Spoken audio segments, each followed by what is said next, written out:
Healing in this modern time requires a different kind of attention than it did 30 years ago, 40 years ago. I'm telling you, the accumulated stress, both generationally and societally, has never been the way it is right now. And even though it's kind of an irony that our lives have so much convenience to them now, we have all these digital devices and computers, and so many things are actually technically easier than they would have been for ancestors of ours maybe 100 years ago. But the body perceived stress is like 1,000 times higher, and our toxic load is 1,000 times higher, and the accumulated generational trauma just keeps getting worse. And so now when we approach healing, we actually have to do it with a great reverence to the way that all of these influences have affected us and how we cultivate strength and resiliency. Now, fascinatingly, our ancient medical healing practices from around the world give great insight into this. I'm a student of Chinese medicine. I have a master's in Chinese medicine, but certainly my friends who are Ayurvedic practitioners can echo this, that a lot of those principles about how we actually deeply bring energy and vitality back into the body remain solid and have not changed in those traditions for thousands of years, and they still apply now. So when I started talking about salad and thyroid the other day, there were a lot of people saying, but salad's a health food. Like, salad's how I get lots of nutrients. Salad is how I get my vegetables in, and I get it. So let's look at that. So salad has always really been promoted by the health community as a way to have a lot of vegetables in one setting. And of course, we've found ways to really enjoy them by putting, delicious dressings on them, or, serving them with like some chicken or fish, maybe a little bit of cheese, some fresh herbs, and to the palate, it can be a very pleasing experience for sure. But the big problem, and this is across the board, so I've never had a woman come to me in over 20 years in medicine. I've never had a woman come to me who had a robust spleen. And let's talk about that. So the spleen is the alchemical guide of digestion in the body. So in Chinese medicine, there's the stomach, which is sort of like the cooking pot. Mind you, your stomach needs to function at about 100 degrees to work really well. And most people with low body temperature, that is going to mean that their stomach is not at anywhere close to 100 degrees. And the functionality of the stomach is going to also dictate a lot of feedback mechanisms to the brain, and the functionality of the stomach is going to dictate what happens in terms of enzymatic production from the pancreas and bile release from the liver. And so in our stress state, the average temperature has dropped so much in humans that they're now making articles claiming that, oh, that's just normal. Human temperature is dropping. That's okay. It's not okay. We have a physiological body that is designed for a certain rate of function. We have enzymatic systems that are designed for a certain rate of function. That rate of function is dictated partially by the amount of heat that can be produced. If you know anything, if you've ever been in a chemistry lab, did you take chemistry in high school or in college? You know that chemical reactions have temperature constraints, that they function at certain temperatures, they stop functioning when the temperature drops. And so we know that basic chemistry tells us that enzymatic reactions in the body are going to be temperature dependent. And when they start saying like, oh, temperature's dropped, it's like, did you just change the laws of chemistry? Like, did you just change all the enzymatic function principles for the body? No, that's not possible. So really, it's people trying to make it normal because they don't have an understanding of why temperature is dropping and what needs to happen. So back to the stomach. The stomach functions best actually at about 100 degrees. It's deep inside you. So your temperature ideal being 98.6 to 99, the stomach is like a degree higher. That's where it does its best work. It is supposed to create sort of a slurry out of your food using acid, of course, after the digestive enzymes in your saliva have done their work, if we're pleasurably interacting with our food and taking our time and really like, it's not about chewing it a number of times. I always hated that one in naturopathic school when, there were just certain docs that would force that issue of like, chew your food 40 times. I'm like, am I supposed to sit here and count how many times I've chewed my food? Because I've just lost all interest in this meal. But pleasure in eating tends to invoke more time spent chewing, more time spent interacting with our food. That begins digestion. It actually wakes up the receptors and the awareness of the organs to like be prepared for food. And then the stomach acid in the stomach breaks the bonds between components in the food. It starts to break apart like fibrous components and relationship between molecules. And then it goes into the small intestine. And there's a whole lot of receptors there. And based on the acidity of that, the temperature of it, and the components of it, and actually our pleasure relationship with food, right? It then signals like, do we need bile? Do we need enzymes? What enzymes do we need, etc. So this whole process takes a lot of feedback mechanism. And if you notice, like I'm talking about temperature for a reason. Now, the spleen in Chinese medicine is the organ responsible for the intelligence in many ways of what we do with what we take in. So in Chinese medicine, the spleen is ascribed with this role where it, in essence, has the capacity to take the life force energy. So like the actual energy out of the food. And in Chinese medicine, the model is it sends it up to the lungs and the lungs start to distribute to the rest of the body. Now, I get that any of you who have no exposure to Chinese medicine are probably thinking that is just weird. But the spleen and stomach are connected. They're both part of the earth network. And what I can tell you is that the stronger the spleen is, the more clear-headed people are, the more energy they have, the better their cells function, the better their muscles function, and the whole body works better. When the spleen is weak, which we can see, like if you go look at your tongue in the mirror today, do you see the imprints of your teeth on your tongue? Is your tongue like a beautiful, like healthy red, or is it kind of pale? Do you notice, are there cracks? Do you notice, is it dry or is it wet? Do you have a coating on your tongue? So the coating means that you have dampness. The teeth marks mean that you have spleen deficiency. The pale color means that you have blood and spleen deficiency and probably a little bit of cold. And there are a lot of other nuances. That's a big discussion. But it's even one way to just be like, how strong is my spleen? Let me go look at my tongue. Because I did see people say like, oh, those are symptoms of a bunch of stuff, which they are. But the spleen is a foundational principle in being able to operate digestion and energy exchange in your body. So if the spleen is weak, you're not going to be able to do those things because the spleen is not like, it's not, a diagnosis. It is an actual functional pattern, which if you don't have a strong spleen, your cells can't make energy. Your body can't digest well. You're not going to send signals well. Your cells aren't going to use nutrients well. Your muscles aren't going to stay strong. You're going to age faster. You're going to develop dampness because the spleen can't do the appropriate exchange of information. And therefore digestive stuff sits there and it creates dampness. And we have food patterns in this country and around the world now that are just so opposite good digestion. So one of them is ice cold drinks. So ice cold drinks, I told you before, like your stomach functions best at about 100 degrees. So all your enzyme systems, your body's really smart, you guys. Your body's so smart. So we put in cold things like an ice cold drink and our body's like, oh, so I function best with my stomach at about 100 degrees. So now I have to find a way to raise that. That's an energy exchange. So if you're a person with fatigue or you have cells that are showing that they're not making a lot of energy and you put in something ice cold, suddenly your body has to go take energy from someplace else in order to raise the temperature of the stomach because it's trying to make sure that if you put in food, it's going to have the capacity to run all the systems of digestion. And so it's an energy use. Now you've just drawn energy. That energy might have been needed for liver detox, but now because your body's going to go to the most pressing need, you've just drawn it to raise the temperature of the stomach. This also has to do with cold foods. Now, I'm not saying all salad is cold, however, energetically, it is a cold food. Like most greens have a little bit of a bitter nature, which they're cold.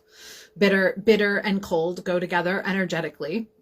The energetics of food matters. So if we're eating energetically cold foods a lot of the time, which we have this tendency in the American diet to eat a lot of sour, a lot of cold, a lot of salty, and a lot of sweet, but different kind of sweet. But anyway, a lot of the problem is that we start creating these big imbalances because each of the organ systems has a flavor, and the balance in the body is a balance between those flavors. And so we start doing like a cold and raw food, and we give our weakened spleens, because the spleen is perpetually weak in Western people, and further weakened by overthinking.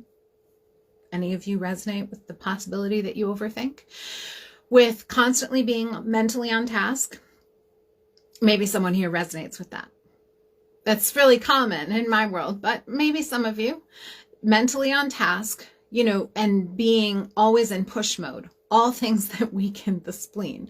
So between our cold food habits, our cold drinks, our overthinking, already right there, we have weakened digestive system. So then you go and you put in a food like salad, which actually has complex bonds between the molecules, which have to be broken apart for you to get any of those nutrients out of there.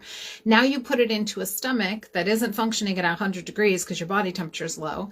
And then you're asking your body to get all this nutrient density out of the food. It can't. It's asking it to do an immense amount of work. And this is where we start to tax energy systems. And note, if you put in food and you make your body have to do a high energy digestive process and you're a low energy body, then where's it supposed to get the energy for that? What system are you okay with your body trying to draw energy from so it can digest the salad to supposedly get the nutrients in order to supposedly replenish your tissues when it's already at a low energy state? Because that's exactly what it has to do. And so when we eat cooked vegetables, we gently make the food more digestible. Now, I'm not talking overcooking. I'm talking about like gentle cooking. We gently make the food more digestible by helping ease the bonds between the molecules. We warm the food, which I put in food that's at 100 degrees. My stomach is like, woohoo, I don't have to raise my temperature to meet your need. And it's already partially broken down, which then doesn't take as much digestive energy, which means we don't have to work so hard to get the digestion to occur. And then what happens is my body can more easily access the nutrient density of the food, which means for a tired body, you've just asked it to do less work. And that's really important. Now, this matters because if your body can't break down the food adequately because it's already low energy and then the food we're giving it is harder to digest and it goes into the small intestine, this is where a lot of the dysbiotic conditions are coming from in our world today, is that our stress state completely shuts off digestion. So if you have a low energy body and you have a state of chronic survival mode at the cells, right there, your digestion will stay suboptimal until the cell state has changed. And you need the cell state to change in order to respond to thyroid and all those things. But from a base level, so we've already got the stress state, which for most people is perpetual, our overthinking, our cold foods, and a weakened spleen stomach. So if you want to do one thing, that's why I said in the post, like if you have thyroid and fatigue, maybe just start by playing with cutting out the salads and shift to cook vegetables, because you're asking less of those systems. You're putting in warm foods, which is helping to raise warmth, raises energy. You're making digestion easier. So then what you're doing is actually helping the spleen along a bit. That warmth will temporarily ease the stress response. Then when it goes into the small intestine, it'll be easier. It will already have been more digested, which means you won't be inciting so much dysbiotic decay in the small intestine, because a lot of what happens is we call SIBO, we call IBS, we call all of these digestive disturbances is really that our stress state altered the upper part of digestion and has altered the way the cells function. So now I'm getting putrefaction of my food in my small intestine, and as a result I'm growing dysbiotic organisms And my body then doesn't function very well. And this is not well repaired either by just throwing in probiotics, because you haven't changed the stress state that predates the spleen stomach decline, that predates the lack of digestion fire, etc., etc. So if you want to make a difference, just from a simple thing, start playing with, and I use the word play a lot, mind you. Even my clients get told, no, there's not rules. I'm giving you suggestions, and now we get to play with them. Because play is the language of the body. Our body operates from a principle of pleasure first. And a lot of times we have been so in stress mode that our definition of pleasure has become stuff that isn't actually very conducive to our body's happiness. So we have to kind of get back in tune with that. But playing with something means I'm not enacting another rigid set of rules. I'm getting curious about the interaction with my body and how my body responds and how that makes me feel and what are my strength points and, how can I make this easier? It's important that we approach all of healing that way. The incorporation of pleasure, the incorporation of play. But when it comes to the thyroid, food, salad, digestion, this is why it's so key to remember that it's not just about a food rule. It's actually about trying to make it easier for our body to come out of the pit, because that survival mode is no joke, you guys. I evaluate women all the time who are like, oh my God, it's so real. Like, this is really what my body's been doing this whole time, because the survival mode will get cloaked because we keep demanding of our body, like, look, I want you up. I want you moving. I want to move on to the next thing. You need to be able to show up at work. I want to attend that high intensity exercise class because Lord knows, like, if I don't move, this weight's not going to move. Then I want you to sleep. I want you to help me look good. All these things, we're demanding all this of our body, and we have no concept of what that level of demand does to us. Not to mention the way we perceive others' expectations, the constant stream of information at us. Like, we're constantly being stimulated in the way this world works. And mind you, someone had said hunter-gatherers ate lots of raw food, and they actually had a different subset of stress response, which mattered a lot. They did not have a constant stream of stimulation flying at them like we do. The mental obligation is actually what has created so much physical body stress. Our body can weather the stress of sort of like on-off in terms of survival mode, but our mind is really the thing that, like, we abuse ourselves with. The patterns of the mind. I was just doing someone's evaluation the other day who'd gotten her self-health assessment. We were having her assessment visit, and I was talking about one of her patterns, and I said, look, a huge part of this pattern is totally created by mental beliefs that you established a long time ago to make it through, which were like, no, let me just do it. When people ask you if they can help, you're like, no, because they probably won't do it right. You'll have to come back and do it behind them. You'll have to give them instruction. It's just easier if you do it. I'm on top of it. No one else is really going to do this the right way. And this whole pattern, and she just stopped me and she was like, how did you know that about me? And I'm like, I didn't. Your cells are showing the pattern. They've been here for ages. She's like, that's how I've operated most of my adult life. I'm like, I know. And it's part of your survival mode, because our mind is the biggest predicator of so many of these patterns. And it goes with a whole lot of emotional responses from a lot of stuff that's happened to us, which is why when we heal, it's not just about shift your salad for cooked vegetables.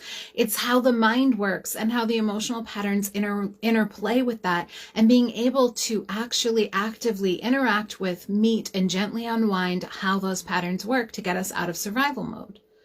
But cutting out salad for cooked vegetables is one way to do something really gentle for your digestive system, to build the spleen, to warm the stomach, to make it easier for your body to access some nutrients, to actually slow things down a little bit, which is essential if we want to exit survival mode.